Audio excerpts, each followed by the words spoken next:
More Package Concept oleh Anggi Maulida Febriani, NRP 2103121044.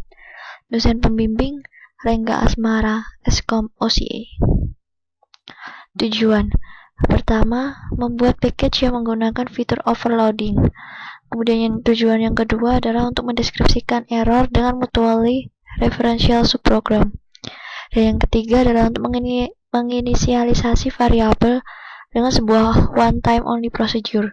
Dan yang terakhir adalah untuk mengidentifikasi keadaan persistent atau terus-menerus. Overloading yaitu memungkinkan untuk menggunakan nama yang sama untuk subprogram yang berbeda di dalam sebuah blok PL/SQL, sebuah subprogram atau sebuah package. Kemudian, membutuhkan parameter formal dari subprogram untuk membedakan antara angka, urutan, atau tipe data. Dan yang terakhir adalah memungkinkan untuk membangun dengan lebih fleksibel karena user atau aplikasi tidak dibatasi oleh tipe data yang spesifik, atau angka atau parameter formal.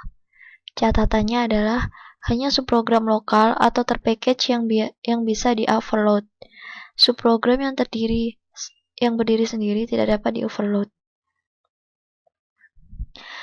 Kemudian berikut ini adalah contoh overloading. Berikut ini adalah contoh program dari overloading yang berada pada program over_pack.sql. Dan di bawahnya ini adalah output dari program tersebut, yaitu membuat sebuah package.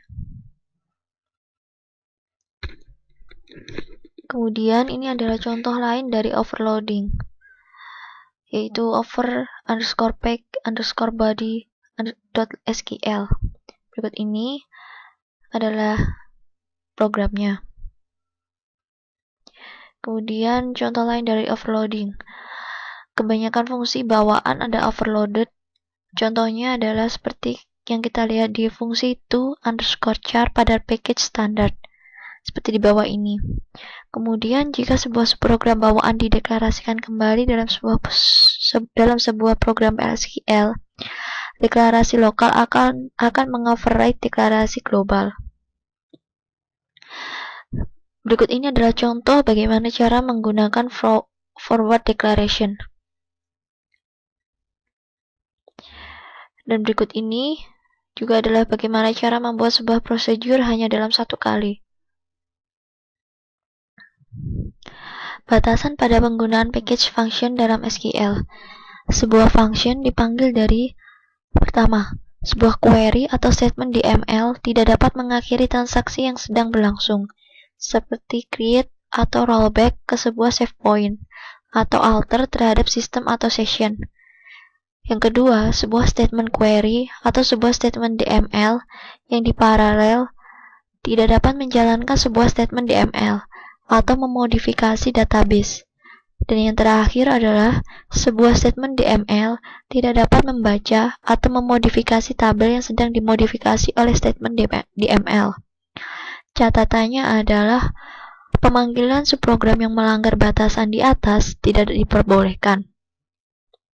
Berikut ini adalah salah satu contoh dari user-defined package, yaitu Texas_pack. Berikut ini adalah program-programnya.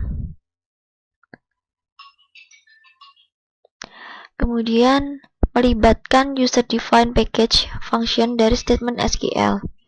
Berikut ini adalah contoh program dari user-defined package function dari statement SQL. Kemudian kondisi persisten pada package variable. Berikut ini adalah contoh-contohnya. Kondisi persisten pada package variable. Berikut ini adalah salah satu contoh output dari kondisi persisten pada package variable.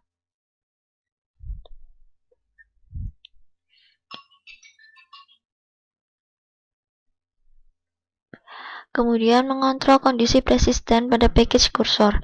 Berikut ini adalah contoh bagaimana cara mengontrol kondisi persisten pada package kursor. Kemudian ini adalah lanjutan dari contoh tersebut. Lalu berikut ini adalah cara menjalankan pack_cure, yaitu dengan set server output on, execute pack_cure .proc1_3 rows, execute pack_cure.proc4_6 rows. Dan di bawahnya ini adalah output dari program tersebut. Kemudian berikut ini adalah contoh bagaimana cara menampilkan tabel PL/SQL dan record dalam package. Berikut adalah program-programnya. Kemudian ringkasan. Dalam pembahasan materi ini, kita seharusnya telah belajar tentang pertama, mengoverload subprograms. Kemudian yang kedua, menggunakan forward referencing. Dan yang ketiga, menggunakan prosedur hanya sekali. Kemudian yang keempat, mendeskripsikan level kemurnian pada package functions. Dan yang terakhir adalah mengidentifikasi kondisi persisten pada objek yang di package. Selesai, terima kasih.